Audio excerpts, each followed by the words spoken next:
We have in order Tom Blees, and Tom is the author of Prescription for the Planet, the Painless Remedy for Our Energy and Environmental Crises.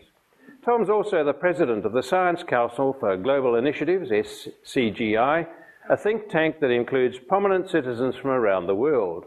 He's a member of the selection committee for the Global Energy Prize, considered Russia's equivalent of the Nobel Prize for Energy Research. Tom has been a consultant and advisor on energy technologies on the local, state, national, and international levels. Tom.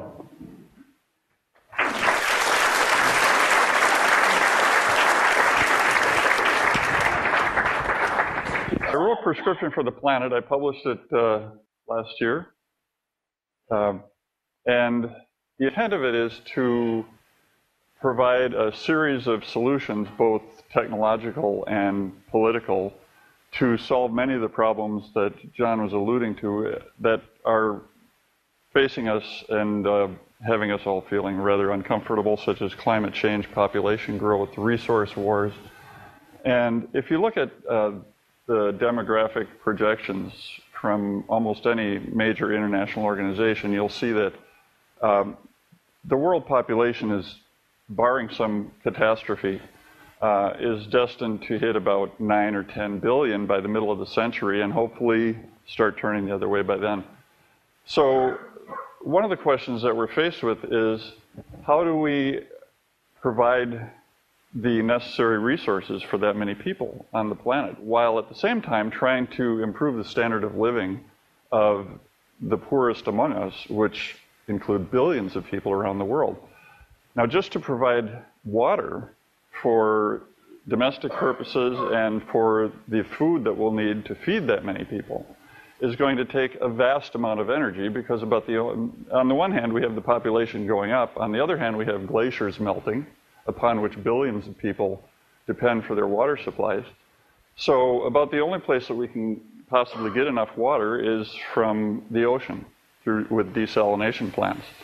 And that's a rather energy-intensive prospect, especially when you're talking about providing water for half as many people as are in the world today. Not only do you have to desalinate the water, but you have to move the water to where it's needed. So when we look at our energy demand, even if we were able to invoke energy efficiency systems that were utterly fantastic, there are still many, many people in the world, billions of people in the world, who use 100th as much energy as people in Australia or the United States. We can't expect them to be content with energy poverty for the rest of their existence. So we have not only a technological challenge and a demographic challenge, we have an ethical challenge, because these people deserve to have a high standard of living just like the rest of us do. Now, in Prescription for the Planet, I don't just talk about nuclear power. I talk about a way of recycling all of our resources so that basically we can produce enough resources for everyone on the planet. But to do that, I can't get into the recycling portion. I don't have time here right now. But the energy portion is the issue. Now, if it was possible to produce abundant energy, as much as the planet needs, that's safe, economical, and unlimited, the impact, the ramifications of such a system would be utterly fantastic. And you could spend months just imagining how that could diffuse tensions around the world. Well, back in 1984, there were a group of scientists at Argonne National Laboratories in the United States who were working at the United States Prime Center for Nuclear Power Research, Argonne National Laboratory. And they were thinking, if we don't figure out how to solve all the problems with nuclear power, we're just not going to be able to use it. It's going to be politically untenable. So they set out to solve all of its problems. And that involved a 10-year project with a virtual army of PhD physicists and engineers from around the world. And in 10 years, they had solved virtually all the problems, which, of course, at that point, if you're familiar with American politics, is the signal to turn it off and bury it. And that's exactly what happened. Congress pulled the funding. The Department of Energy ordered the scientists who'd worked on it to not publicize it. So by the time I ran across it, some of these scientists who had directed the project and worked on it were retiring. And at that point, they didn't care about any gag order from the Department of Energy. They were more interested in seeing what they had developed, which was arguably the most important technology that's ever hit the planet, to be utilized for the benefit of humanity. So essentially, I worked with these scientists over an 8-year period and wrote Prescription for the Planet. And a large portion of it, there are 3 technologies mainly in it, but a large portion of it, the linchpin really, is a system called the Integral Fast Reactor. Now, this is a type of reactor that can produce more fuel than it burns. It's sometimes called a breeder reactor. Now, there are people who will tell you, well, that's a big proliferation risk because you're actually making plutonium, and I'll get into that in a minute. But essentially, the reactors we have now, which are called light water reactors, use only 0.6% of the energy in uranium. The integral fast reactor, we call it IFR, uses 100%. So with the systems we have now, we end up with all this nuclear waste, which isn't waste at all, which can be burned for energy in an integral fast reactor. So this legacy of long-lived nuclear waste that's going to be radioactive for hundreds of thousands of years can easily be put into these reactors and eliminated. The only waste that you get out of them is going to be radioactive above background levels for only about 300 years, and it'll come out in the form of a glass from which nothing can leach into the environment for thousands of years. So there are any number of ways that you can easily handle the problem, and it's a very small amount besides. So the fuel supply is essentially unlimited because you can burn old nuclear weapons, you can burn spent fuel, and you can burn depleted uranium, of which just the United States alone has 550,000 tons of it right now. We've got so much of it that they just want to bury it in the ground. We've got enough to power the whole planet with all the energy that humanity needs for nearly 1,000 years without mining any uranium, which I know some of you are in the uranium business, and for a while we'll be running light water reactors, but ultimately in the future we aren't going to need this at all. If 1,000 years from now we find that we're still using these reactors, we'll send some robots out to mine some more uranium. But basically it takes care of the fuel problem. Now the proliferation problem is something that was taken very seriously by the Argonne scientists because much of the resistance to nuclear power was fear of proliferation. Without getting too finely into it, the quality of every nuclear reactor, whether it's a light water reactor or a fast reactor like this, makes plutonium. It's just that fast reactors can make more plutonium if you configure them to do so. The plutonium you get from a power reactor is of very poor quality for making weapons, and it's also very difficult to make weapons with it. The fuel cycle that's involved with the fast reactor never separates plutonium. It always keeps it mixed in, too hot to handle. A terrorist can't break into the plant and grab some and go make a bomb. It's always got to be handled remotely.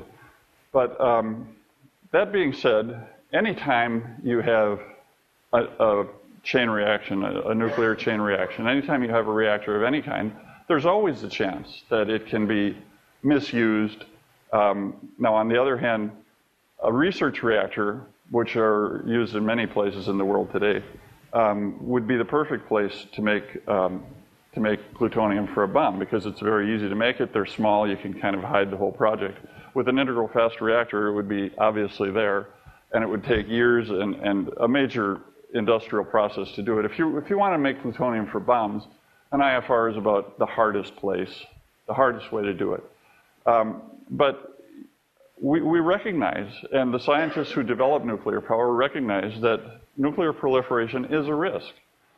And consequently, a group of us formed an organization called the Science Council for Global Initiatives. And one of our global initiatives, our first main one, is to bring together a group of about 5 or 6 countries, and I'm hoping Australia will participate, who desperately want the fast reactor technology that the U.S. has developed. We'd like to standardize an extremely safe design and tie an international control regime to that technology.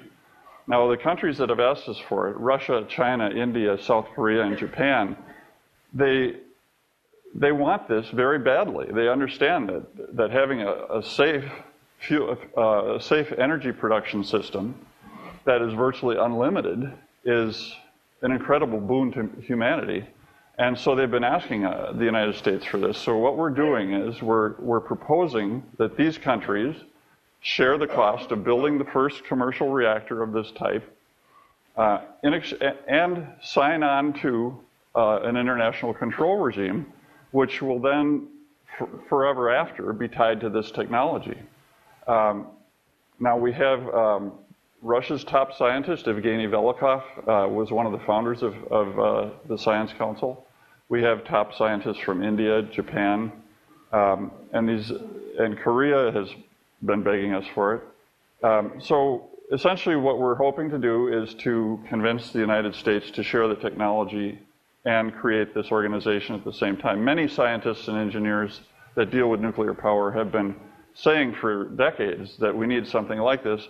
Nobody's really been able to figure out a way to initiate it. This seems to be the ideal way. So we take proliferation seriously, but we take it also realistically.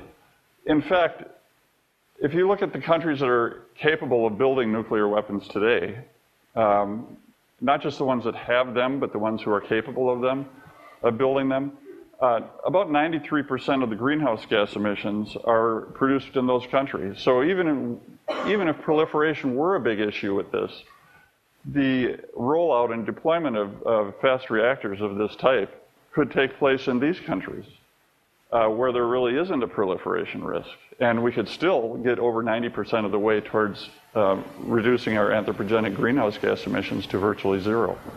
I don't know how much time I have left, but how am I looking? Okay. Now, the argument may be made, and has been made, that, well, we don't have any of these reactors, this is a pie in the sky. In fact, we built the EBR-2 reactor in Idaho, ran it for 30 years, and we took the fuel from that in a recycling system like would be used in IFRs. We processed thousands of fuel pins. We passed them through the reactor multiple times. Works like a charm. France had the Phoenix reactor, which was built in 1973 and ran until just last year. It's about the same size as the original PRISM reactor design, which is the commercial incarnation of the research reactor that was built in Idaho. So, and the Russians have a fast reactor, the BN-600, that's been running for a long time. They also had, at the time of the Soviet Union, back in the early 70s, they had one called the BN-350 in what is now Kazakhstan, that not only generated electricity, but also generated desalinated water. And that's something that I think is a primary concern in Australia. Now, one of the things about desalinating water, and I know you have your new desalination plant coming online pretty soon, but it's very expensive to desalinate water, so you're going to still be kind of keeping it toned down compared to what it could be, because basically you're desalinating water with coal. Now, if you create power plants, whether they're coal-fired power plants or nuclear-fired power plants, you have to create enough capacity, enough generating capacity to supply peak demand during the day when, you know, it's a really hot day and all your air conditioners are running. And so at night, when the demand goes down, with a coal-fired power plant, you stop shoveling the coal in. And if you want to keep desalinating, you got to keep shoveling the coal in, and so it makes the water expensive. With a nuclear reactor, especially an IFR, where the fuel is basically free because we have so much of it around, nuclear reactors like to run at 100% all the time. So essentially, you basically can just leave it running.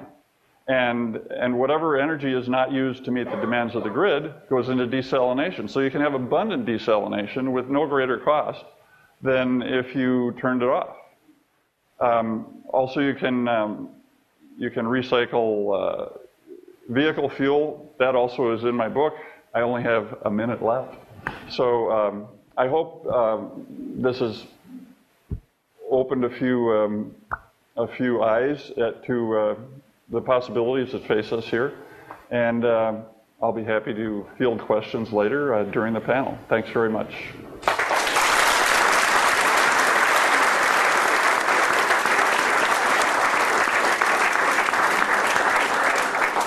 Thanks, Tom, and would you now welcome David Noonan. David is a nuclear-free campaigner with the Australian Conservation Foundation. Based in Adelaide since 1996, David focuses on issues surrounding uranium mining and export, nuclear reactors, and policy issues of nuclear waste.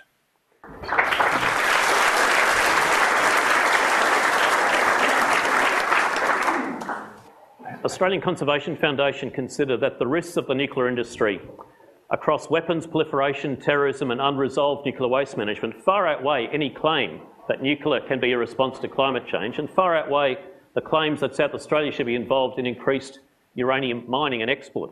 To respond to climate change, you need urgent action. You need South Australia, for instance, to commit to a peak and decline in our greenhouse pollution in the next term of the state government. We're in an election period now. We should be looking for commitments from our political leaders.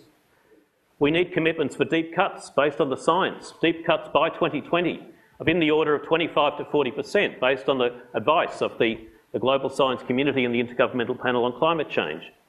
And we need to be mindful. We cannot be delayed or misled by nuclear claims for far distant and inherently hazardous nuclear technologies. So the supposed Generation 4 nuclear reactors do not exist. They certainly are decades away, if they ever are to exist.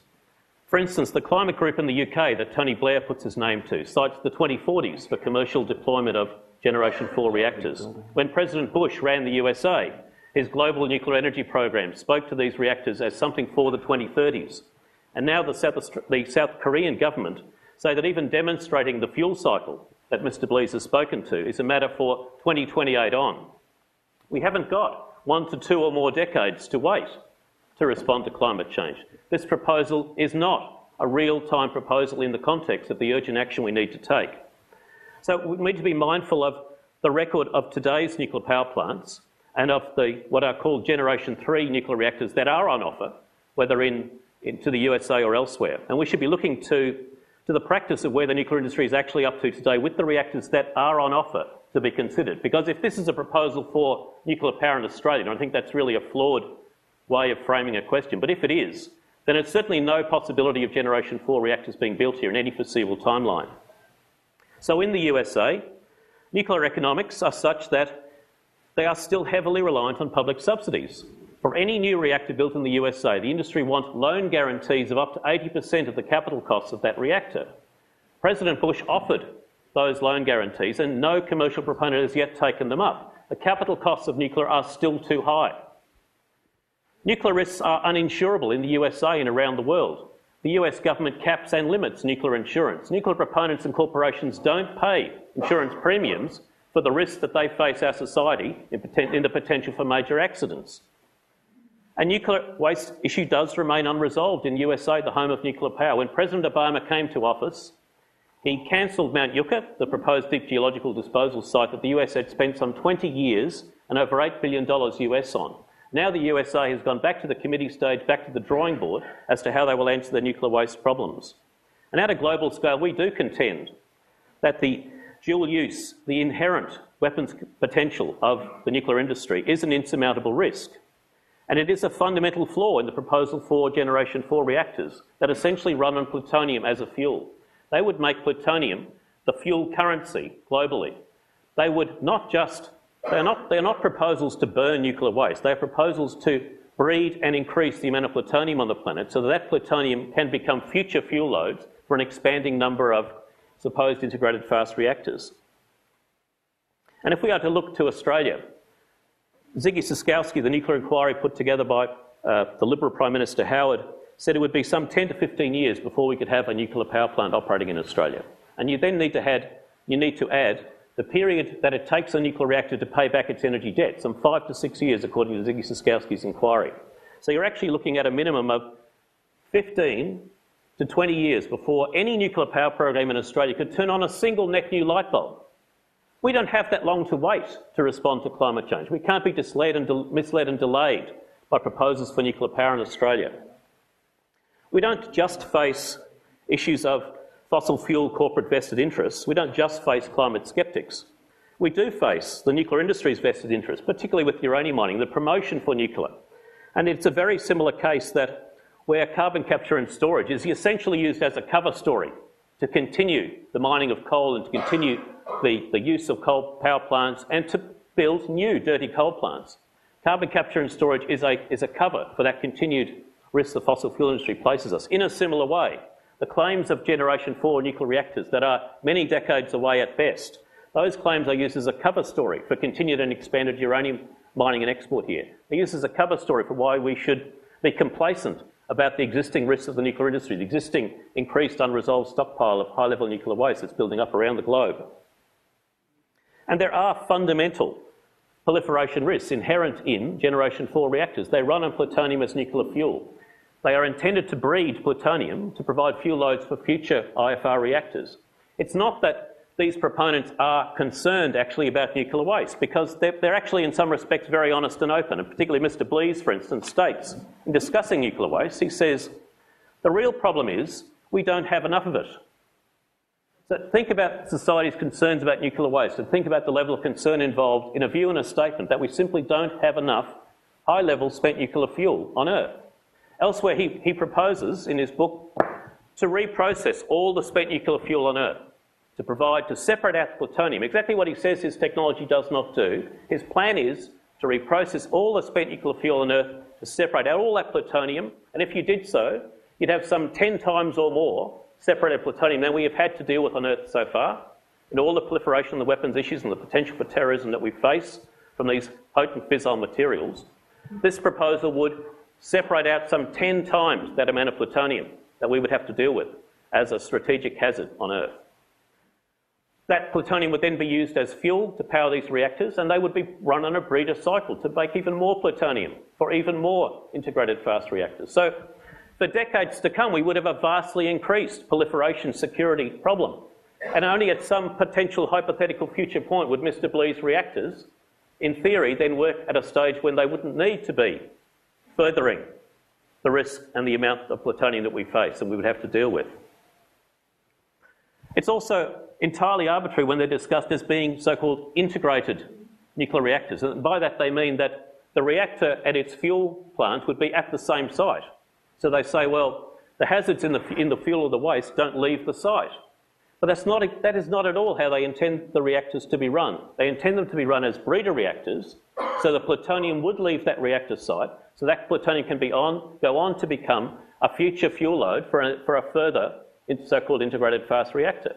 And similarly, if you gave this technology to China or some other country, there is no reason for them to use that in the so-called integrated way with the reactor and the fuel site at every location. They could simply build one centralised fuel location, one fuel processing plant. So all the fuel and the waste of the plutonium would be constantly moving around between the nuclear sites, just as is the practice of the nuclear industry now. That is, as equally unconcerned as Mr. Blees is, that we don't have enough nuclear waste, because they're trying very hard to convince us to allow them to produce ever more of it. So we really do need to be mindful, as a civil society, look to South Australia's responsibilities. We are the scene of the crime in terms of uranium mining, to be honest. Look to our responsibilities. We have a state government here without any plan to peak or decline greenhouse gas emissions in South Australia. There is no 2020 target in SA for deep cuts, urgent deep cuts, based on the science to reduce our greenhouse pollution. And do not be delayed nor misled by proponents that wish you to wait decades for inherently high-risk nuclear proposals that may or may not ever eventuate. And we should also be mindful of why this technology did not come to fruition in the preference that the proponents had put. First, reprocessing, and they do intend, they are clear, they intend to reprocess all the spent nuclear fuel on Earth to separate out the plutonium to be fuel for their supposed integrated fast reactors. President Carter banned plutonium some decades before. Jimmy Carter in the USA. It was the Clinton administration that ended the development of the so-called integrated fast reactor fuel cycle, and they stated that was based on proliferation concerns. They did not want plutonium factories to become the energy currency of providing either electricity or an answer or address to climate change. These are fundamentally flawed proposals that are delaying and misleading us getting on with our real responsibilities here at home to uranium exports and also to our options and what we need to do as an honest, legitimate, sustainable way forward to respond to climate change. Thank you.